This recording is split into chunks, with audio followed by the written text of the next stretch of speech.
There's this Dutch company. It's around 400 years old and it's outrageously valuable. Think about Apple, Microsoft, Amazon, Saudi Aramco, and now combine all of their market value, and you still won't get to the valuation of this 400-year-old company. Look, when you think about capitalism, wealth creation, and old money, the first names that often come to mind are the Rothschilds or the Rockefellers, people like them, right?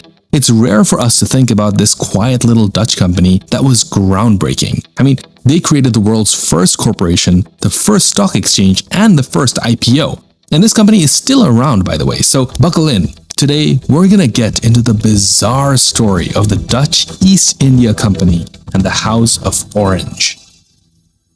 Let me take you back to 1580, and something groundbreaking is taking place in the Iberian Peninsula. You see, Spain just takes over Portugal in this personal union. So now we have two global powers that are merged under a single monarchy. And together, Spain and Portugal control vast territories across Asia, Africa, and the Americas. So this union instantly gives Spain control over Portugal's overseas empires, and it shifts the balance of power across the seas. Now, the Dutch views this as a huge threat to their survival. They were technically a part of Spain at this time, but they were locked in a battle for their independence. And now the Dutch suddenly finds themselves facing a much larger enemy. With Portugal under Spain's crown, they looked unstoppable. The Dutch knew that they couldn't match them with guns alone, so they built a new kind of weapon, and that was private capital. In 1602, 7 private trading companies merged into what would become this company. Look, I'm not going to try and butcher the pronunciation so you can see it on screen, but basically this was the VOC, or as we now call it, the Dutch East India Company.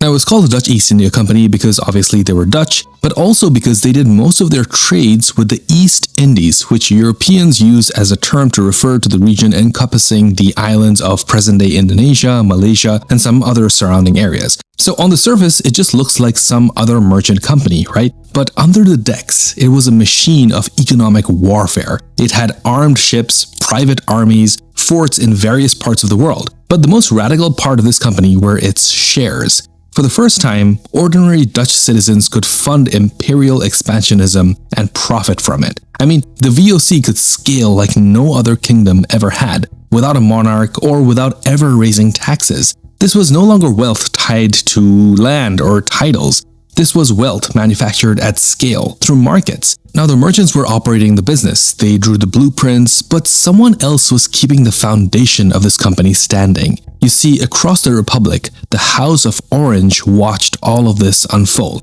Now, you're probably wondering what the House of Orange is, and, well, no, it's not those guys. I'm talking about this House of Orange.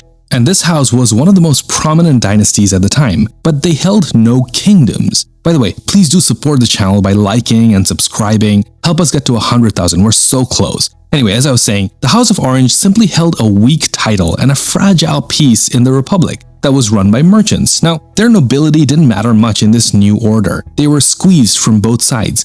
Amsterdam's elites wanted stronger Republican control, Spain wanted the dynasty extinguished, and they had no land to rule, no mines to drain. So during the collapse of this old order, the House of Orange faced a choice: fade into irrelevance or adapt. They couldn't rely on feudal land or inherited gold anymore. They used the only thing that they had left, and that was capital. You see, the House of Orange didn't run the VOC or the Dutch East India Company, but they sure helped bankroll it.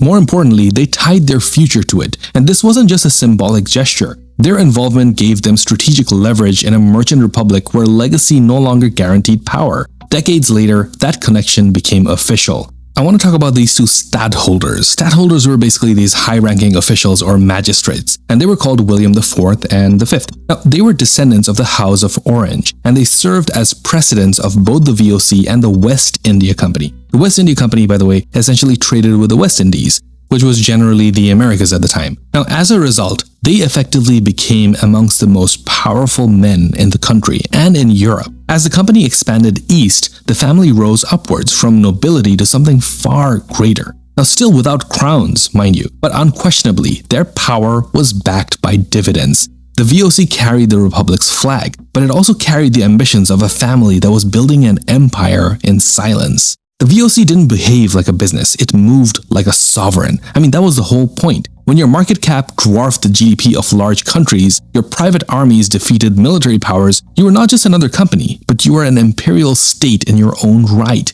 And at its peak, the Dutch East India Company, or the VOC, was worth more than $7.9 trillion in today's money. Just for comparison, the most valuable company in the world today is Nvidia, which is currently half of that valuation. So during the VOC's golden era from the early 1600s to the mid-1700s, over 1 million people departed the Netherlands bound for Asia. They boarded fleets of East Indiamen. These were basically cargo ships that were symbols of Dutch ambition. And they weren't just explorers or settlers chasing dreams. They were employees of a mega corporation. The VOC recruited sailors, clerks, soldiers, and craftsmen to build its trade empires across Ceylon, Java, Bengal, and beyond. This workforce ran VOC's ports, guarded warehouses, and negotiated with rulers, and they enforced Dutch interests, sometimes at gunpoint. Now, behind these profits, there was a huge human engine. 1 million